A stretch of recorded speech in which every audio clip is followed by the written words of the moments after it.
All right, what we're looking at today is the presidency of Jimmy Carter, and I kind of prefaced yesterday a little bit about his outsider status, kind of being somewhat middle of the road Democrat, not super liberal, not super conservative.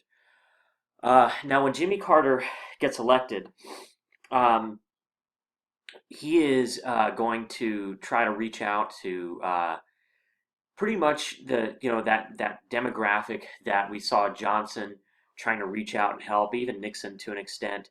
He wants to help the poor, the elderly. He wants to improve the education system. He wants to provide jobs. Remember, he's coming in at a time when the economy is in a pretty bad shape. Inflation is soaring, and the government has been spending tons and tons of cash.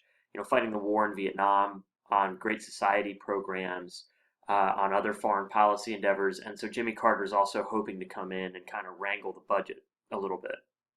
But what happens is, helping the poor and the elderly and improving the education and providing jobs all costs money. And what happens is when Carter takes office, because inflation is so bad, he has to cut federal spending. He's got to reduce the amount of money that's in circulation. So, what this means is that all of those programs that he would want to do, he has to kind of cut back on them simply because the inflation is just so bad. And so that means a lot of these kind of reform programs that Carter wanted to implement, he just can't do it. He just doesn't have the money. And so what we're going to see here is this outsider president is going to come in and to be honest, a lot of these issues that were there under Nixon and Ford are going to remain there, and Carter is going to have a really hard time dealing with them. To make things worse, we're going to be experiencing an energy crisis in the 1970s. And what we're going to see are a series of fuel shortages, and this will kind of be egged on by OPEC, which is the oil organization in the Middle East.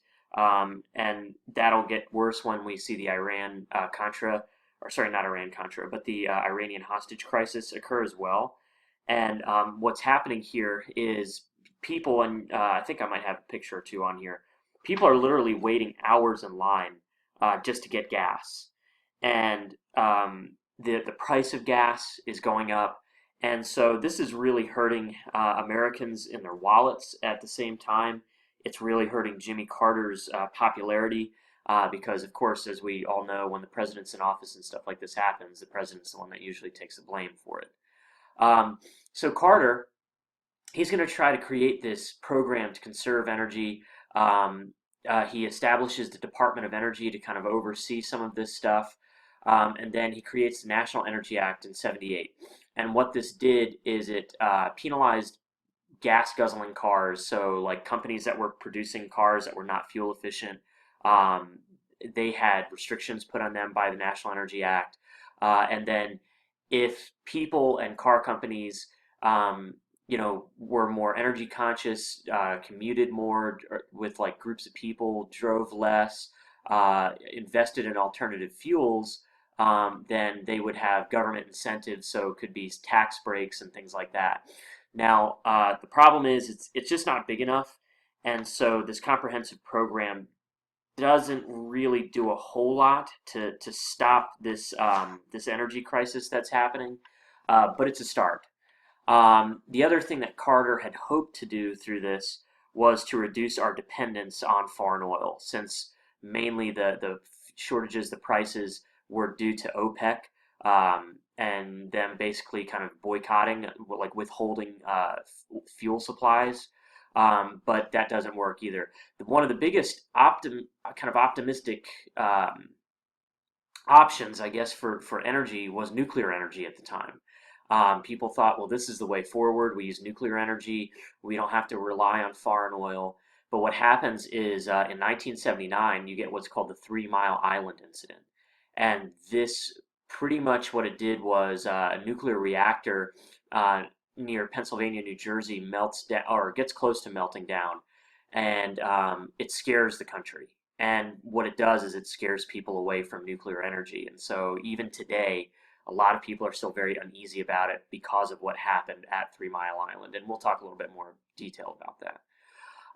The other thing is that, environmentally speaking, the Carter administration, they're going to try to do this super fund. So it's going to be $1.6 billion dollars that's going to be kind of used to clean up chemical waste and hazardous wastes. Um, and what we're going to see here is that this will actually be somewhat more successful than some of his other initiatives. But once again, we're still kind of at a time where restrictions and regulations on companies and things like that are still not probably where they need to be. So yeah, there's cars waiting in line to get gas, and there's 3 Mile Island.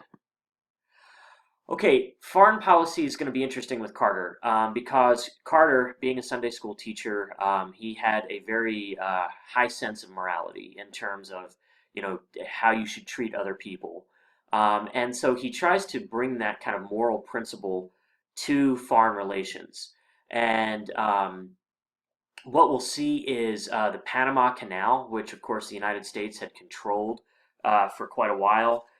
Carter did not really approve of that kind of imperialist type foreign policy, and so he is going to begin kind of bringing forth this proposition that we would transfer the operations and control of the Panama Canal to the Panamanians.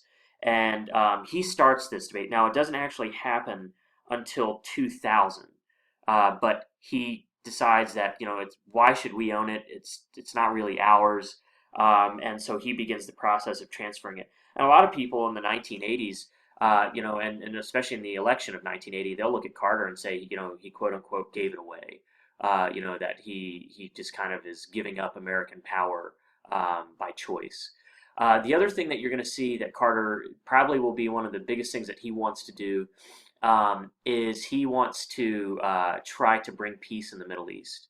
And the Egyptian president, a guy by the name of Anwar Sadat, he is going to be one of the first Arab politicians to actually begin to discuss with Israel, state recognition and have relations with Israel. And so Carter sees this as kind of an opportunity. And so he's going to try to negotiate between Sadat and Israel's Prime Minister Menachem Begin, and he's going to invite them to Camp David in Maryland, which is kind of the presidential retreat there. And they're going to be there for about 13 days. And Carter is basically going to try to mediate between the two, trying to create some sort of framework for settlement between these two countries. And what becomes known as the Camp David Accords are going to be signed in March of 1979. And what you're going to see here is that Egypt officially recognized the state of Israel. Meanwhile, Israel withdrew troops from the Sinai Peninsula, which they had actually captured from Egypt in the Six-Day War back in 1967. The Palestinians, they don't agree to it because basically they don't get territory or any sort of autonomy from this. Um, the deal is kind of short-lived. I mean, the relations between these countries is still going to be problematic, but it's a step forward in the right direction. Okay, here's probably one of the biggest foreign policy things that happens under Carter's presidency. In 1979, the Soviet Union invaded Afghanistan because the communist government there was being overthrown by kind of a Muslim nationalist opposition force. And Carter was very concerned that if the Soviets got in Afghanistan, then it could potentially jeopardize oil supplies. And so we get what's called the Carter Doctrine, which Carter says that we can take any means necessary to keep any outsiders, the Soviets, from gaining control of the Persian Gulf. And with this, we're going to see Carter begin sending aid. CIA advisors are going to provide equipment and weapons to the Afghani Mujahideen who are fighting the Soviets. And so Carter kind of begins to use the CIA to run this war. The last big thing that happens with Carter, and is going to be kind of a big black eye for his presidency, is the Iranian Revolution. In 1979, the Shah, if you remember, who we had installed earlier under Eisenhower, um, he is not a well liked guy, and what will happen is a revolution will start in Iran to get rid of the Shah, and you'll see these Shiite Islamic clerics like Ayatollah Khomeini who will come in after being in exile, and they will lead a revolution, overthrow the Shah's government, and Carter will allow the Shah to come to the United States for quote unquote medical treatment. And they're thinking, the Iranians, of course, that we basically just rescued him, like we got him out. So as these protests get larger and larger in the capital of Tehran, the U.S. embassy begins to kind of pack stuff up. And then on November 4th, 1979, a crowd breaks into the U.S. embassy and they seize more than 60 Americans and take them hostage. And they basically say that the U.S. should return the Shah and he should be put on trial. Um, Carter tries to negotiate, and it doesn't really work out very well. And they try this military operation. It's the first time that Delta Force, which was our like top special forces group, was going to go in. They were going to try to rescue these hostages. Um, the mission fails. The helicopters, I think, get stuck in a sandstorm. They collide, blow up, and kill all the operators inside. And basically, what ends up happening is these hostages remain in Iran until January of 1981, when Reagan takes office. And so this really kind of put the cap on Americans not really feeling Carter's foreign policy, almost like that this guy didn't have the backbone to kind of do what needed to be done.